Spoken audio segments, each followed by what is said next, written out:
Hello everyone. నేను doctor Raghavendra చెరుగు. నేను ఒక కార్డియాలజిస్ట్‌ని. ఈరోజు మనం మాట్లాడుకోబోయే టాపిక్ లిపిడ్ ప్రొఫైల్. అసలు లిపిడ్ ప్రొఫైల్ అని చాలామంది మనం బ్లడ్ టెస్టులు చేసుకుంటూ ఉంటారు. అది చూసి కంగారు పడ్డము, లేదంటే కొంతమంది అది చూసినా సరే నెగ్లెక్ట్ చేయడం చేస్తూ ఉంటారు. అసలు లిపిడ్ ప్రొఫైల్ అంటే ఏంటి? దాంట్లో ఏమొస్తుంది? ఏంటి అనేది ఈరోజు మనం డిస్కస్ చేద్దాము. లిపిడ్ ప్రొఫైల్ అనేది ఏంటంటే మన బాడీలోని కొలెస్ట్రాల్ లెవెల్స్, ట్రైగ్లిజరైడ్స్ లెవెల్స్ ఎలా ఉన్నాయని చెక్ చేసుకునేకి ఒక టెస్ట్ అనమాట. సో దీన్ని యూజువల్‌గా ఫాస్టింగ్ 8 అవర్స్ ఫాస్టింగ్ అంటే రాత్రి నుంచి మార్నింగ్ 8-10 అవర్స్ మినిమమ్, అండ్ దానికి ముందు ఒక 3-4 డేస్ వరకు కూడా అట్‌లీస్ట్ కొంచెం హై ఆయిల్ ఫుడ్స్ కానీ, హై డైరీ ఫుడ్స్ కన్జ్యూమ్ చేయకోకుండా ఉండడం బెటర్ అనమాట. సో దీంట్లో ఏమేమి మనకు తెలుస్తున్నాయంటే టోటల్ కొలెస్ట్రాల్, వీఎల్‌డీఎల్, ఎల్‌డీఎల్, హెచ్‌డీఎల్, ఇలా ఈ ట్రైగ్లిజరైడ్స్ ఇవన్నీ చాలామంది లిపిడ్ ప్రొఫైల్ చేసుకున్న వాళ్ళు వినే ఉంటారు. సో ఇందులో ఒక్కొక్కటి దేన్ని రిప్రజెంట్ చేస్తాయి అండ్ దాని యొక్క ఇంపార్టెన్స్ ఏంటో తెలుసుకుందాం. సో మొదటిగా ట్రైగ్లిజరైడ్స్. ఈ ట్రైగ్లిజరైడ్ లెవెల్స్ ఏంటంటే ఇవన్నీ కూడా అసలు ఈ లిపిడ్స్, ట్రైగ్లిజరైడ్స్ ఇవన్నీ మన బాడీలో భాగమే. మనకి ఇవన్నీ అవసరం. కానీ దానికి మించిన ఒక మోతాదుకు మించి ఉన్నప్పుడు మాత్రమే అవి గుండెకి కానివ్వండి, బ్రెయిన్ స్ట్రోక్ కానివ్వండి, హార్ట్ అటాక్, లేకుంటే కాళ్ళ రక్తనాళాల్లో బ్లాక్స్ రావడము, కిడ్నీ రక్తనాళాల్లో బ్లాక్స్ రావడం ఇలాంటివి కలగజేస్తూ ఉంటాయన్నమాట. సో మనకు అవసరమే అవి. కానీ ఒక మోతాదుకు మించి ఉన్నప్పుడు మాత్రమే అవి మనకు డేంజర్ అనమాట. సో లిపిడ్స్ అనేవి ఫర్ ఎగ్జాంపుల్ ఫస్ట్ ట్రైగ్లిజరైడ్స్ చూస్తే మనం తినే ఆయిల్ నుంచి, వెజిటబుల్ ఆయిల్స్ నుంచి, ఈ రిఫైన్డ్ ఆయిల్స్ నుంచి వస్తూ ఉంటుంది. సో మనకు పర్ డే మనకు కావాల్సింది నిజంగా 1-2 స్పూన్స్ ఆఫ్ ఆయిల్ మాత్రమే సరిపోతుంది. సో దీన్ని మనం ఎప్పుడైతే ఎక్కువగా హెవీగా కన్జ్యూమ్ చేస్తూ ఉంటామో ట్రైగ్లిజరైడ్స్ అనేవి చాలా ఫాస్ట్‌గా పెరుగుతుంటుంది. అండ్ దాంతోపాటు వీఎల్‌డీఎల్ కూడా పెరుగుతుంటుంది, తగ్గుతూ ఉంటుంది బాడీలో.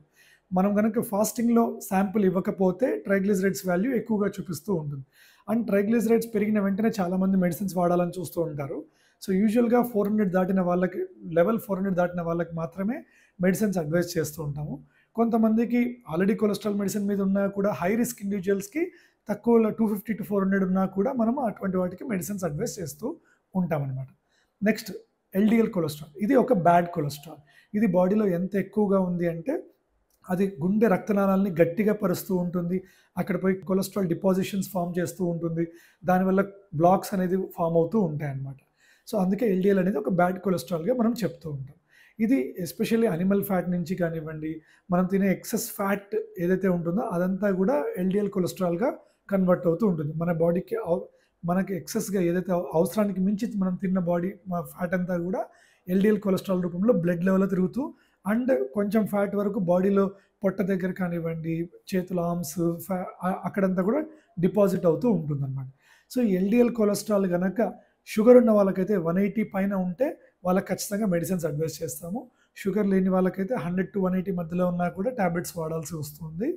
ఒకవేళ హై రిస్క్ ఇండివిడ్యువల్స్‌కి అయితే 70 పైన ఉన్నా కూడా మనము అంటే ఆల్రెడీ హార్ట్ అటాక్ వచ్చింది, ఆల్రెడీ స్టెంట్ వేసున్నారు, ఇలాంటి వాళ్ళకి కొలెస్ట్రాల్ 70 లోపల ఉంచుకోవడం బెటర్‌గా అనమాట. Next thing HDL. ఇది ఒక గుడ్ కొలెస్ట్రాల్. ఇదేం చేస్తుంది అంటే ఎక్కడైతే బ్యాడ్ కొలెస్ట్రాల్ ఉంటుందో దాన్ని వెనక్కి రివర్స్‌లో ప్రొసీజర్ చేస్తుంది కాబట్టి హెచ్‌డీఎల్‌ని మనం గుడ్ కొలెస్ట్రాల్ అంటాం. హెచ్‌డీఎల్‌ని పెంచడానికి మందులు సేమ్ ఎల్‌డీఎల్‌ని తగ్గించే మందులే హెచ్‌డీఎల్‌ని కూడా పెంచుతాయి.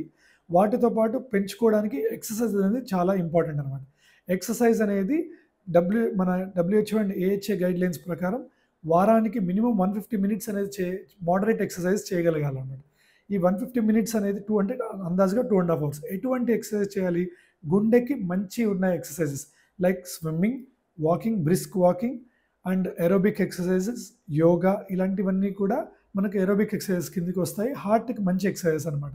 ఈ వాకింగ్ అనేది అట్‌లీస్ట్ మనం వారంలో 150 నిమిషాల వరకైనా నడవగలిగితే అది మనకి గుండెకి మంచిది.